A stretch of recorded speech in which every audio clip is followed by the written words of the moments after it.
আসসালামু আলাইকুম viewers, welcome back to my another video. তো আজকের ভিডিওতে আমি আপনাদের একটি ডিজিটাল ভোল্ট অ্যাম্পিয়ার মিটার সাথে পরিচয় করে দেবো। এই মিটারটি কীভাবে ব্যবহার করবেন এবং কীভাবে কানেক্ট করতে হয় A to Z সব কিছুই দেখিয়ে দেবো। দয়া করে সম্পূর্ণ ভিডিওটা দেখুন, ভিডিওটি স্কিপ করবেন না।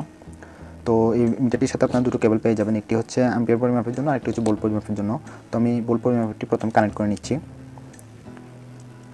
কানেক্ট করার পর এখানে আপনারা দেখতে পাচ্ছেন একটি রেড এবং আরেকটি ব্ল্যাক দুটি তার আপনারা এখানে পাবেন। তো এটি হচ্ছে পাওয়ার সাপ্লাইয়ের জন্য, এবং যেটি এখানে হলুদ কালার যে তারটি দেখতে পাচ্ছেন এটি হচ্ছে ভোল্ট পরিমাপের জন্য। এটি পজিটিভের সাথে কানেক্ট করতে হয়। পাওয়ার সাপ্লাইয়ের জন্য আপনার এই দুটোর মধ্যে আপনারা প্রথম পাওয়ার সাপ্লাই দেবেন।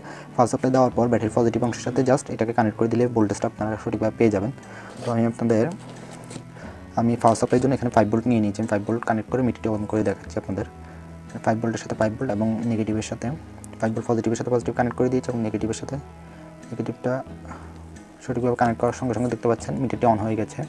তো এবার মিটারটির মধ্যে এখন কিন্তু কোনো ভোল্টেজ দেখাচ্ছে না, কারণ এখানে কোনো ব্যাটারি কানেক্ট করে আপনার দেখানো হয়নি। ভোল্টেজটা দেখানোর জন্য জাস্ট পজিটিভের সাথে কানেক্ট করলে হয়ে যাবে। তো আমি এটি পজিটিভের সাথে কানেক্ট করে আপনাদের দেখিয়ে দিচ্ছি।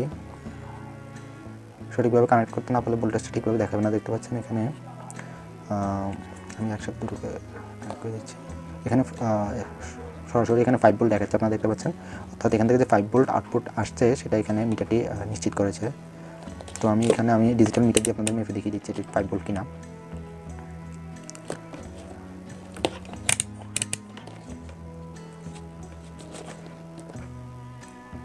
দেখতে পাচ্ছেন এটি 5 ভোল্ট আউটপুট আসছে, এই পাওয়ার সাপ্লাই থেকে 5 ভোল্ট আউটপুট আসছে। অর্থাৎ মিটারটি আমাকে ঠিকঠাক রেটিংয়ে দেখিয়েছিল। তো আমি আপনার কানেক্ট করে আপনাদের দেখিয়ে দিচ্ছি। তো দেখুন এখানে সঠিক রেটিংয়ে দেখাচ্ছে 5 ভোল্টে। যদি আপনারা কোনো ব্যাটারি পরিমাপ করতে চান তাহলে সেটিও খুব সহজে আপনারা পরিমাপ করতে পারেন। যেমন আমি এখানে একটি ব্যাটারি নিয়ে নিয়েছি, এই ব্যাটারিটি আমি কত ভোল্টে সেটি পরিমাপ করব। তো পরিমাপ করার জন্য আপনারা এখানে জাস্ট পজিটিভটা কানেক্ট করতে হবে এখানে, এবং নেগেটিভটা কানেক্ট করতে হবে নেগেটিভ পাওয়ার সাপ্লাইয়ের সাথে। আমি এখানে পজিটিভটা এখানে কানেক্ট করে নেগেটিভটা এখানে কানেক্ট করে দিচ্ছি। সঠিকভাবে কানেক্ট না হলে এখানে ভোল্টেজটা দেখাবে না।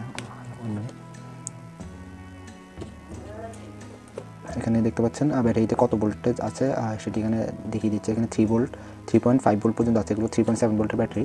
তো আমি একটি ডিজিটাল মিটার দিয়ে মাল্টিমিটার দিয়ে মেপে দেখাচ্ছি। তো দেখতে পাচ্ছেন মিটারে ডিজিটাল মিটার যেটি দেখাচ্ছে ঠিক এখানে মাল্টিমিটারও একই রেটিং দেখাচ্ছে। এখন যদি আপনারা এম্পিয়ার পরিমাপ করতে চান, এম্পিয়ার পরিমাপ করার জন্য আপনাদের কানেকশনটা একটু অন্যরকমভাবে হবে। এখানে দেখুন এম্পিয়ার পরিমাপের জন্য যে কেবলটি আছে সেটি সঠিকভাবে আপনাকে প্রথম কানেক্ট করে নিতে হবে।